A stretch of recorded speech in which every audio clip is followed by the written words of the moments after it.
So hello guys, ഞാനാണ് ആദിത്യ. അപ്പോൾ എല്ലാവർക്കും മലയാളം ടെക് ഫാക്ടറി ചാനലിലെ പുതിയൊരു വീഡിയോയിലേക്ക് സ്വാഗതം. സോ Enyo എന്ന് പറയുന്ന ബ്രാൻഡ് പുറത്തിറക്കുന്ന വളരെ വെറൈറ്റി ആയിട്ടുള്ള ഒരു പ്രീമിയം വയർഡ് ഇയർഫോൺസിൻ്റെ അൺബോക്സിംഗ് ആൻഡ് ഫുൾ റിവ്യൂ ആണ് ഇന്നത്തെ വീഡിയോ. സോ ഇതുപോലൊരു ഡീസൻറ്റ് പാക്കേജിങ്ങിലാണ് നമ്മുടെ വയർഡ് ഇയർഫോൺസ് വരുന്നത്. എനിവേ ബോക്സ് ഓപ്പൺ ചെയ്യുവാണെങ്കിൽ നമ്മുടെ ഇയർബഡ്സും കേബിളും സെപ്പറേറ്റ് ആയിട്ടാണ് നമുക്ക് ലഭിക്കുന്നത്. പോരായിട്ട് നമുക്ക് കുറച്ച് extra pairs of silicone ear tips ലഭിക്കുന്നുണ്ട്, പിന്നെ ഡോക്യുമെൻറ്റ്സ്. ഇവയൊക്കെയാണ് മെയിനായിട്ട് വരുന്ന ബോക്സ് കണ്ടൻസ്. ആദ്യം തന്നെ ഈ വയർഡ് ഇയർഫോൺസിൻ്റെ ബിൽഡ് ആൻഡ് ഡിസൈനെ കുറിച്ച് സംസാരിക്കുകയാണെങ്കിൽ ആദ്യം തന്നെ ഇയർബഡ്സ് കയ്യിലേക്ക് എടുക്കുമ്പോൾ തന്നെ അത്യാവശ്യം നല്ല വെയിറ്റ് ഫീൽ ചെയ്യുന്നുണ്ട്. അതുപോലെ തന്നെ ഡിസൈൻ വൈസ് നോക്കുമ്പോൾ ഒരു ട്രാൻസ്പെറൻറ്റ് ടൈപ്പ് ഡിസൈനാണ് കൊടുത്തിരിക്കുന്നത്. അതുപോലെ തന്നെ ബിൽഡ് നോക്കുവാണെങ്കിൽ ഫ്രണ്ട് സൈഡിലായിട്ട് നമുക്കൊരു ഗ്ലാസ് ടൈപ്പ് ട്രാൻസ്പെറൻറ്റ് മെറ്റീരിയലാണ് കാണാൻ പറ്റുന്നത്.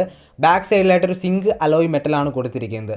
അതുപോലെ തന്നെ സൈഡിലായിട്ട് നമ്മുടെ കേബിൾ കണക്ട് ചെയ്യാനുള്ള ഒരു പ്ലഗും കാണാൻ സാധിക്കും. ഇനി കേബിളിൻ്റെ ക്വാളിറ്റി വളരെ മികച്ചതാണ്. എന്ന് പറയുമ്പോൾ double high purity oxygen free copper braided കേബിളാണ് ഇതിനകത്ത് ഉപയോഗിച്ചിരിക്കുന്നത്.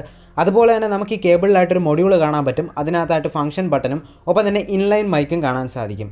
അതുപോലെ തന്നെ കേബിളിൻ്റെ ഒരു എൻഡിലായിട്ട് നമ്മുടെ ഇയർബഡ്സിലേക്ക് കണക്ട് ചെയ്യാനുള്ള പിന്നും മറ്റേ എൻഡിലായിട്ട് എൽ ഷേപ്പ് വരുന്ന 3.5 mm ജാക്കുമാണ് നമുക്ക് ലഭിക്കുന്നത്. സോ നിങ്ങൾ ഇവിടെ ഒരു കാര്യം ശ്രദ്ധിച്ച് കാണും, അതായത് ഈ വയർഡ് ഇയർഫോൺസിൽ നമുക്ക് ഇയർബഡ്സും വയറും ഒക്കെ സെപ്പറേറ്റ് ആയിട്ടാണ് കിട്ടുന്നത്. ഇതിൻ്റെ ഒരു പ്രയോജനം എന്താണെന്ന് വെച്ച് കഴിഞ്ഞാൽ, അതായത് നമ്മളിപ്പോൾ ഒരു സാധാരണ ഇയർഫോൺസ് മേടിച്ച് കഴിഞ്ഞാൽ കുറേ കാലം കഴിയുമ്പോഴത്തേക്ക് അതിൻ്റെ വയർ കേടായി പോകും, അല്ലെങ്കിൽ ഇയർബഡ്സ് കേടായി പോകും. അപ്പോൾ ഇങ്ങനെ വരുന്ന സമയത്ത് ആ വയർഡ് ഇയർഫോൺസ് കംപ്ലീറ്റ്ലി യൂസ്ലെസ് ആവുകയാണ് ചെയ്യുന്നത്.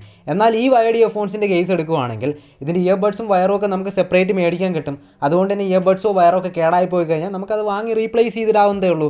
അങ്ങനെ നമുക്കിത് കുറേ കാലം യൂസ് ചെയ്യാൻ പറ്റും. ഇനി ഈ വയർഡ് ഇയർഫോൺസിൻ്റെ ഇൻസ്റ്റാളേഷനൊക്കെ വളരെ ഈസിയാണെന്ന് പറയുമ്പോൾ യൂസർ മാനുവൽ നോക്കി നമുക്ക് തന്നെ ചെയ്യാവുന്നതേ ഉള്ളൂ.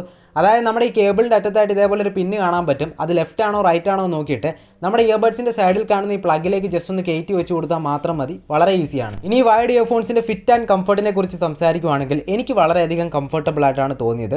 അതുപോലെ തന്നെ ഇയർഫോൺസ് കാതിലേക്ക് എടുത്ത് വയ്ക്കുന്ന കാര്യം കുറച്ച് ബുദ്ധിമുട്ടാണ്. പക്ഷേ വച്ച് കഴിഞ്ഞാൽ അങ്ങനെ തന്നെ ഇരുന്നോളും, അങ്ങനെ ഇങ്ങനെയൊന്നും നമ്മുടെ ചെവിയിൽ നിന്ന് ഊരിപ്പോരില്ല. സോ അതുകൊണ്ട് തന്നെ ഫിറ്റിൻ്റെ കാര്യത്തിലും ഓക്കെയാണ്. പിന്നെ അതുപോലെ തന്നെ ഇയർഫോൺസ് കാതിലേക്ക് എടുത്ത് വയ്ക്കുമ്പോൾ തന്നെ നമുക്ക് നല്ലൊരു പാസീവ് നോയിസ് ക്യാൻസലേഷനും കിട്ടുന്നുണ്ട്. ഇനി ഒരു ഇയർഫോൺ എന്ന് പറയുമ്പോൾ ഏറ്റവും ഇമ്പോർട്ടൻ്റ് ആയിട്ടുള്ള കാര്യമാണ് അതിൻ്റെ സൗണ്ട് ക്വാളിറ്റി. സോ സൗണ്ട് ക്വാളിറ്റിയെ കുറിച്ച് സംസാരിക്കുകയാണെങ്കിൽ ഇതിനകത്ത് നമുക്ക് 10 mm dual magnetic dynamic drivers ആണ് ലഭിക്കുന്നത്. സോ അതുകൊണ്ട് തന്നെ സൗണ്ട് ക്വാളിറ്റിയുടെ കാര്യത്തിൽ ഒരു രക്ഷയില്ല. അതുപോലെ തന്നെ വളരെ ബാലൻസ്ഡ് ആയിട്ടുള്ളൊരു സൗണ്ട് ഔട്ട്പുട്ടാണ് ഇതിൽ നമുക്ക് കിട്ടുന്നത്. അതുപോലെ തന്നെ മ്യൂസിക് കേൾക്കുന്ന സമയത്ത് നല്ലൊരു ക്വാളിറ്റി അല്ലെങ്കിൽ ക്ലാരിറ്റി കിട്ടുന്നതായിട്ട് എനിക്ക് തോന്നിയിട്ടുണ്ട്. സോ അതുകൊണ്ട് തന്നെ നിങ്ങളിപ്പോൾ മ്യൂസിക്കൊക്കെ ഭയങ്കര സീരിയസ് ആയിട്ട് എൻജോയ് ചെയ്യുന്ന ആൾക്കാരാണെങ്കിൽ തീർച്ചയായിട്ടും ഇതിൻ്റെ സൗണ്ട് ക്വാളിറ്റി നിങ്ങൾക്ക് ഇഷ്ടപ്പെടും. ഇനി ഫൈനലി വയർഡ് ഇയർഫോൺസിൻ്റെ പ്രൈസിനെ കുറിച്ച് സംസാരിക്കുകയാണെങ്കിൽ 2049 രൂപയാണ് ഈ പ്രോഡക്റ്റിൻ്റെ ആമസോൺ പ്രൈസ് വരുന്നത്.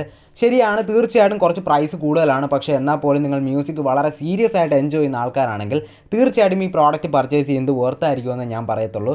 എന്തായാലും പ്രോഡക്റ്റ് പർച്ചേസ് ചെയ്യാനുള്ള ലിങ്ക് ഞാൻ ഡിസ്ക്രിപ്ഷനിൽ കൊടുത്തിട്ടുണ്ട്, തീർച്ചയായിട്ടും ചെക്കൗട്ട് ചെയ്യുക.